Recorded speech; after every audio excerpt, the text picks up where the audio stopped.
বীরভূমে তিলপাড়া ব্যারেজে শুভেন্দু অধিকারী বালি চুরির অভিযোগ বিরোধী দলনেতা। নদী থেকে অবাধে বালি চুরি হচ্ছে, বীরভূম জুড়ে অবাধে বালি পাথর লুট চলছে।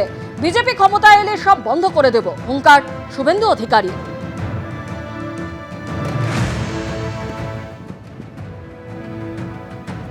বীরভূমে আজ একাধিক কর্মসূচি রয়েছে শুভেন্দু অধিকারীর এবং সেই পথে যাওয়ার সময় তিনি দাঁড়িয়ে গেলেন এবং তিলপাড়া মিহিরলাল ব্যারেজের কাছে দাঁড়িয়ে গেল শুভেন্দু অধিকারীর কনভয়। তিনি নেমে এইভাবেই যেখানে নদীতে পাথর তোলা হচ্ছে সেখানে দাঁড়িয়ে তিনি সেই ছবি নিজে দেখলেন এবং দৃষ্টি আকর্ষণ করলেন এবং বললেন সার্বিকভাবে কিভাবে বীরভূমে বিভিন্ন জায়গা থেকে পাথর তোলা হচ্ছে নদী থেকে, সেই বার্তা তুলে ধরলেন রাজ্যের বিরোধী দলনেতা শুভেন্দু অধিকারী এবং তার আশ্বাস রাজ্যে পরিবর্তন হলে বিজেপির সরকার এলে এই পাথর তোলা বালি তোলা বন্ধ হবে, এমনটাই আশ্বাস দিলেন বিরোধী দলনেতা শুভেন্দু অধিকারী। ক্যামেরায় দীপেন্দ্র সিংহের সঙ্গে শিবাশিস মৌলিক, এবিপি আনন্দ, বীরভূম। নদীর মাঝখান দিয়ে এই গাড়িগুলোর শুধু চেহারা দেখান, আর এই ব্রিজটাকে নিজেরাই ভেঙেছে, সারাইনি দিয়ে ওখানে অস্থায়ী এই আন্দোলন করতে গিয়ে আমাদেরকে 14 দিন জেল কাটিয়েছে এবং আন্দোলন করতে গিয়ে এরা আমাদের 16 জন 14 জন জেল কেটেছে, 16 জন কার্যকর ওই কর্মসূচিটা।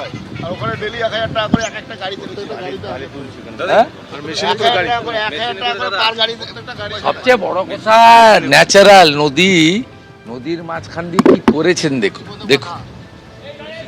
দেখুন কিভাবে চুরি কি করে, মানে ইনস্টিটিউশনাল করাপশন কাকে বলে দেখুন। বীরভূম জেলা জুড়ে মানে লুট, কার্যত লুট, কোটি কোটি টাকা লুট। আর ওরা অনুমতি ছাড়াই ব্রিজ বানিয়ে দিল। আপনারাও বলেছেন এই টুলু মণ্ডল এরা যেভাবে পাথর, আরে এদের মাথায় সরকারের হাত আছে, মুখ্যমন্ত্রীর হাত আছে। এরা তো কালেক্টর, 25 টাকা রাখছে, 75 টাকা কোথায় পাঠায়? রাস্তায় আমরা দেখলাম একাধিক বেসরকারি নিরাপত্তা। সবচেয়ে বড় বেনিফিশিয়ারি তো তৃণমূল কংগ্রেস, সবচেয়ে বড় বেনিফিশিয়ারি তো মুখ্যমন্ত্রী এবং তার ঘনিষ্ঠ লোকজন। তাদের সাপোর্ট ছাড়া হতে পারে নাকি এই নদীর মাঝখানে এইভাবে রাস্তা? কখনো সম্ভব নেই।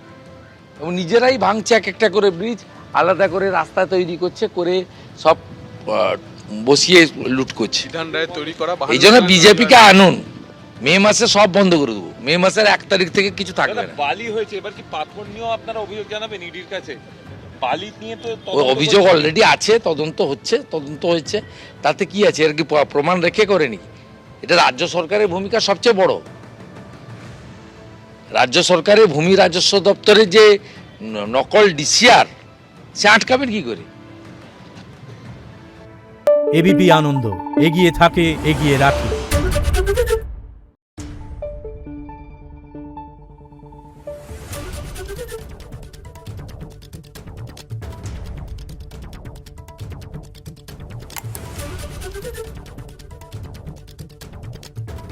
Thank you.